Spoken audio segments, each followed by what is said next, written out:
15 বছর বয়সে বাদ পড়েছিলেন বোকা জুনিয়র্স ক্লাবের ট্রায়াল থেকে। কারণ হিসেবে তারা বলেছিলেন তার মধ্যে নাকি গতি আর ক্ষিপ্রতা নেই। 10 বছর পর সেই ছেলেটাই আর্জেন্টিনাকে জেতালেন কোপা আমেরিকার শিরোপা। আর্জেন্টাইন এই ওয়ান্ডার স্টারের নাম লাউতারো মার্টিনেজ। তার বাবা ছিলেন একজন পেশাগত ফুটবলার। স্বপ্ন ছিল জাতীয় পর্যায়ে দেশকে প্রতিনিধিত্ব করার। তবে অভাবের টানে বেশি লম্বা হয়নি তার ক্যারিয়ার। 3 ভাইয়ের পরিবারে বাবার স্বপ্ন পূরণের ভার নিজের কাঁধে তুলে নিয়েছিলেন ছোট্ট লাউতারো। টাকার অভাবে কখনো বাস কখনো ট্রেনে চড়ে যেতেন প্র্যাকটিসে।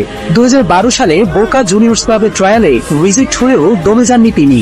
চেষ্টা চালিয়ে গেছেন লাগাতার, যার ফলস্বরূপ 2014 সালে আর্জেন্টিনার স্থানীয় ক্লাব রেসিং এর নজরে চলে আসেন এই তরুণ ফুটবলার।